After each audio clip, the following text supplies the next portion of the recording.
Hi, it's Jake here at First Build. Today I'm going to talk about three common mistakes a beginner TIG welder might have.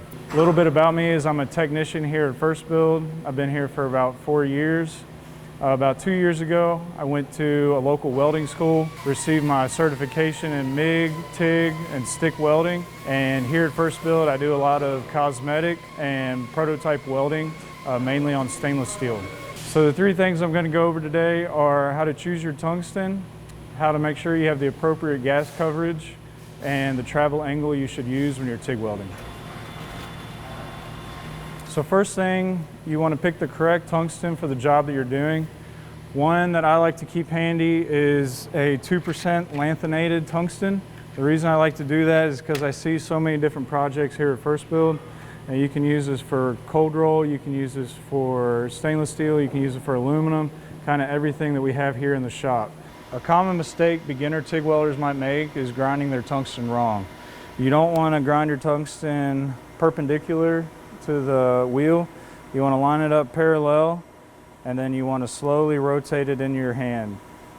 And the other thing you need to watch for is the correct angle. You want to make sure you have a 30-degree taper on your tungsten. So what I'm going to do is just rest my hand down here, slowly apply it to the wheel, and then twist until I'm happy with the angle on my tungsten. So if you grind your tungsten this way, your arc might not be as stable because that's putting circular motions on your tungsten instead of straight.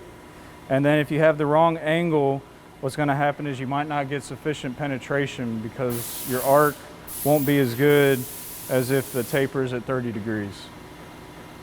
The next problem a beginning TIG welder might have is an issue with gas coverage. Now, if you've got a small ceramic cup like this, the amount of tungsten stick out is going to be a lot less because you're going to have a lot less gas coverage.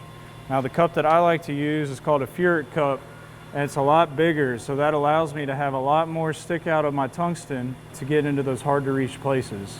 So if you're having an issue with gas flow, you might try to step up to a bigger cup. So the next mistake a beginning TIG welder might make is incorrect travel and torch angle. So what you want to do is you want your torch for a fillet weld to be right smack dab in the middle of the two pieces. So you want a 45-degree angle. And then what you want to do is you want to tilt your torch to about a 20-degree travel angle, and that's the angle that you're going to follow as you are running that weld.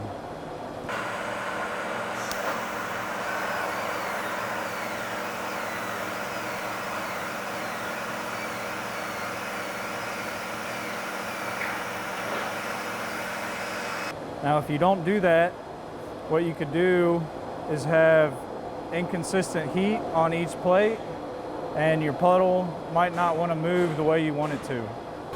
So if I look at this weld, like I said on the last video, you're looking for a golden hay or silver color, which that is. And then another way you can check is to look on the back of a stainless weld, and you don't want to see any sugar, what they call sugar, sticking through the back, which looks like a gray, rough material. So that one looks pretty good. So that covers some of the basic mistakes beginner TIG welders might make. Be sure to like and subscribe, and thanks for watching.